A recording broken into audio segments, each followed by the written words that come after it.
Hello, hello. Hold on, let me see. All right, let's see. Oh, camera's unplugged. Hold on.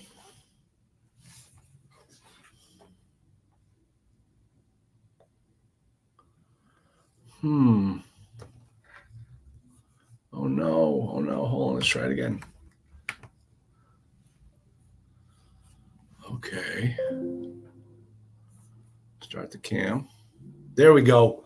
Sorry about that. Thought it was going to be no show at all. Okay. Hey everybody. All right. So listen, I got to talk to you about partnerships, and you know, and I don't necessarily mean strictly in the legal context, because obviously partnerships is a particular entity structure for a business.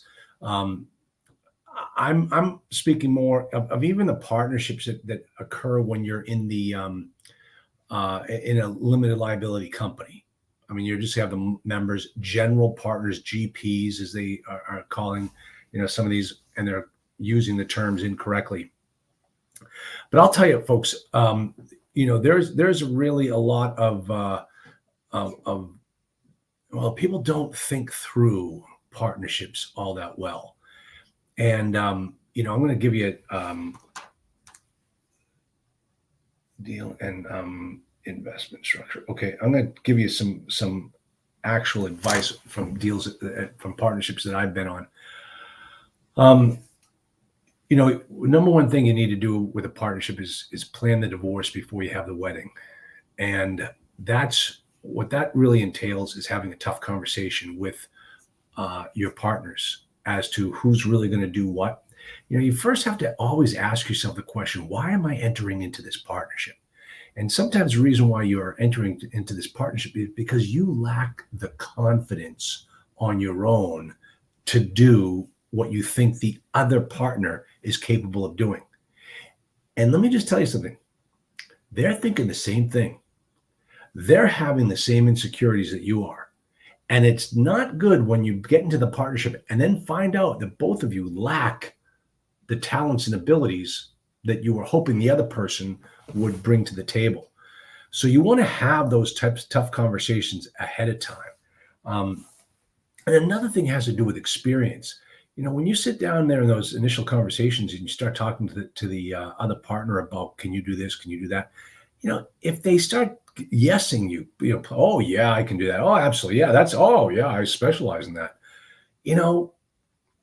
Get really granular, get really specific.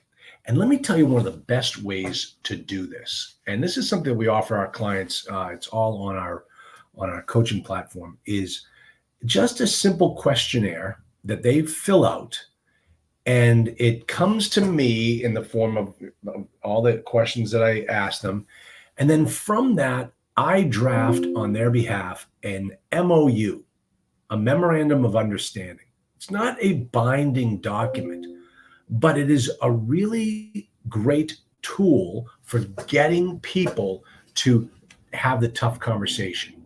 We really ask the questions like, what are you bringing? What assets you bring? What do you have? Do you have any background that we need to know about?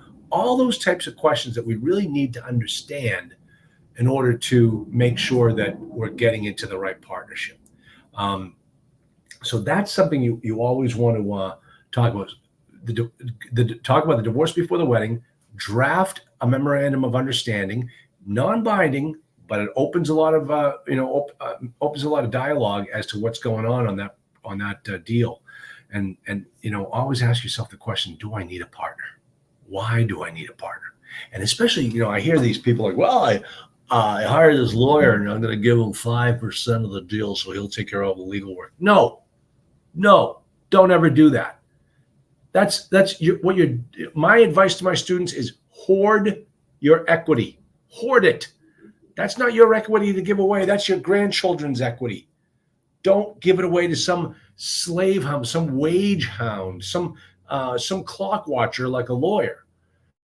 All of those guys can be paid for by a fee. Don't pay them with equity. That's you're not valuing your equity very well if you give it to a guy who can charge $500 an hour for 3 hours worth of work. Okay, so just keep that in mind. All right. The final thing I'm going to talk to you about, and this is kind of a this might get a little complicated. I hope I can explain it so that you can clearly understand it. And I'll use an actual real life example because this is what happened to me. So we entered into a partnership, 5-person partnership, and we formed an LLC. And that LLC went out and bought multifamily property. And the first deal we bought, our little LLC owned 20% of the property. So we owned 20% of the property, but we didn't really own it. The partnership owned it. And then when the partnership received distributions, then those distributions would be distributed within the partnership. Okay? So if I needed to raise money, or if I needed to maybe, if I needed to, sell off part of my interest because I wanted some dough in my pocket, I couldn't do it because I didn't own that property interest. I owned an interest in a partnership that owned the property interest. And I thought to myself, that's a problem for me. And so what I ended up doing on the next deal that we did, I said, the partnership's not going to own our interest. We will all own our interest individually in the property. We are a partnership, and the partnership still is the manager of that property, but our membership interest, the economic interest, because it was an LLC, the economic interest is in the property. And therefore, if I needed to sell off or do whatever I had to do, I'd follow the operating agreement of that property as far as what I can do to transfer my membership rights. And that's how I got around it. So that's another thing you want to keep in mind is how can I get out of this partnership if I don't like it anymore? All right. So that first scenario that I painted, I was stuck. The second scenario that I just showed you, I was able to get out and transfer my membership interest or do whatever I wanted to do with it. So that is how I want you to think about partnerships. Folks, always ask yourself the question, why do I need this partnership?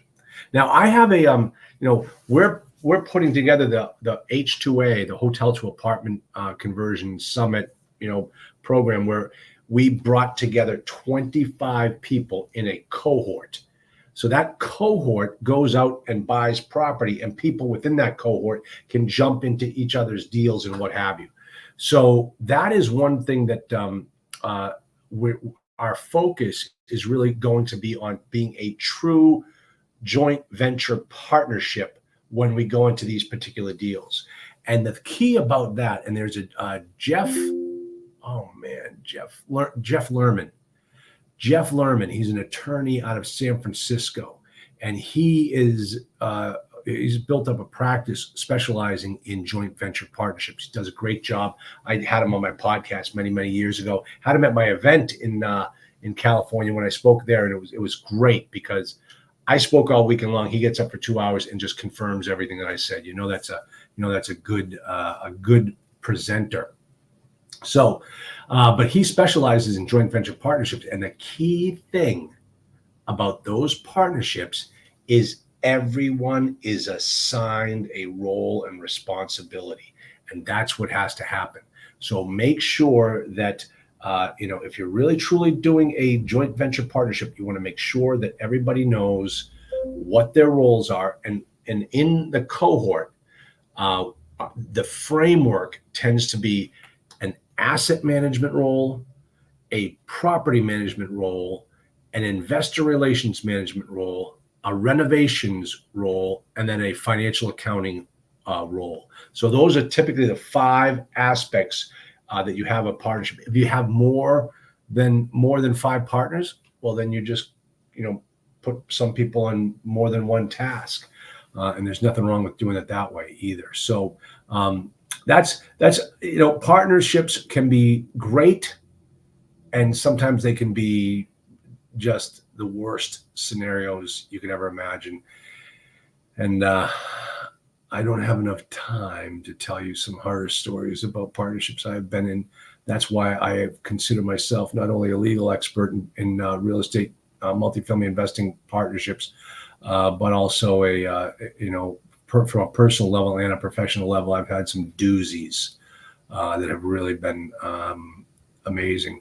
I'm not even going to share it with you.